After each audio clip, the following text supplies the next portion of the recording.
Hello everybody. I want to give some quick feedback on the car wash task. The first thing is read the instructions please. You were asked to write your answers in the subject line and many people did, but quite a few didn't. Some wrote their answers in their email message and some wrote them in Word documents that they attached to their email message.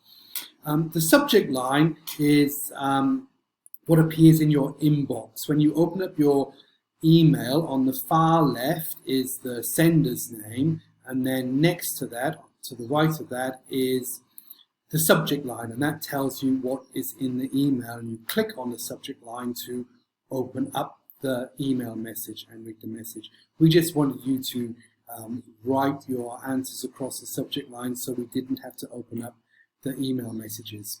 Lesson learned.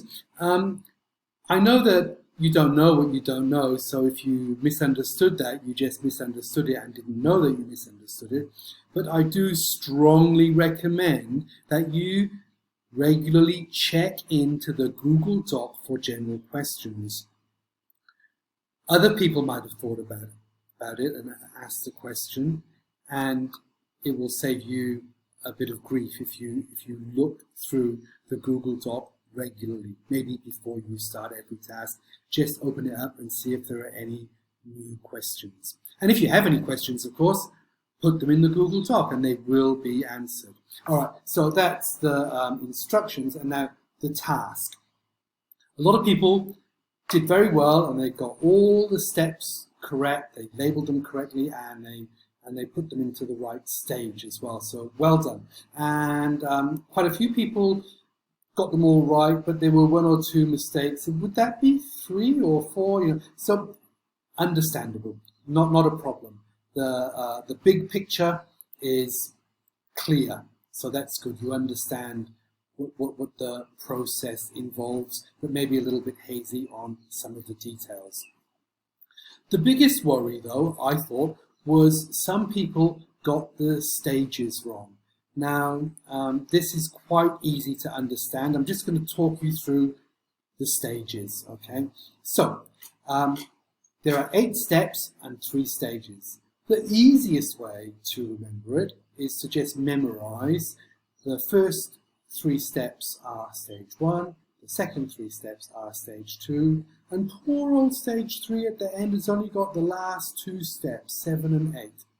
If you know that, then you can refer to that when you're adding the stage to the steps, if you are quizzed on it at any point in the future. But better if you understand it. So let me try and help you to understand what the stages mean and how they relate to the steps. Okay, so let's look at stage 1, and that's steps 1, 2, and 3 are all in stage 1. So in our student guide, it very clearly says that stage 1 is helping to unfreeze the status quo, change the organizational climate and conditions. So the status quo is the way things are normally done. That is the status quo, the normal way of doing things. So we're going to change the normal way of doing things, and we're going to change the organization so that we can do these things differently. So we're going to change what we do, and we're going to change how we do it.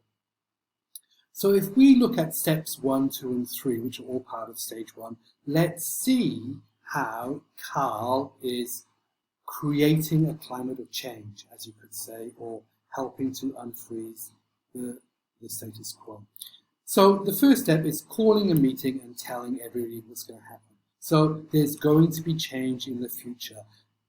Our normal way of doing things will change. We will not be doing it in the same way in the future. Okay? Step 2. Carl has appointed 5 employees to form a new work group, a team that is going to be responsible for facilitating this change. So this is unfreezing the status quo. This is changing the organizational structure in a way to promote the change that is coming in the very near future. And step 3, Carl is thinking about what different services can be offered. So changing the menu, basically. So the normal basic menu is now going to be changed. Maybe some things will be lost, maybe everything will be kept, but some things are going to be new. So it will be changed. Sorry, let me just scroll this up so you can see it. Okay, so that's what Carl is doing in step 3, to unfreeze the status quo, to create a climate for change. So getting everybody ready for the change that is going to come. So the next stage, stage 2, it's all about implementing the change. So in our student guide, it says very clearly, introducing new practices. Another way to express this would be to say, enabling and engaging the organization. So how is Carl and his team implementing these practices? Well, first of all, step 4, Carl makes a presentation and shows everybody what they need to do, how to do it. So this is a new practice, this is a new service, and this is how you are doing it. Okay. He also explains why they have to do it, because otherwise the business won't make enough money. Step 5, and now we're talking about implementing the change, stage 2. So it says that he removes potential obstacles. We don't know what these potential obstacles are, it doesn't tell us that. But we could imagine it would be something like the shampooing service is kept in a cupboard behind the storeroom, and that's very impractical. So that is an obstacle for offering a shampoo service, right? So perhaps Carl has got someone to bring the shampoo out from the cupboard behind the storeroom and put it in a very convenient, very visible, very accessible place at the point of service. So when customers agree to it, you can just get out the shampoo and do it straight away.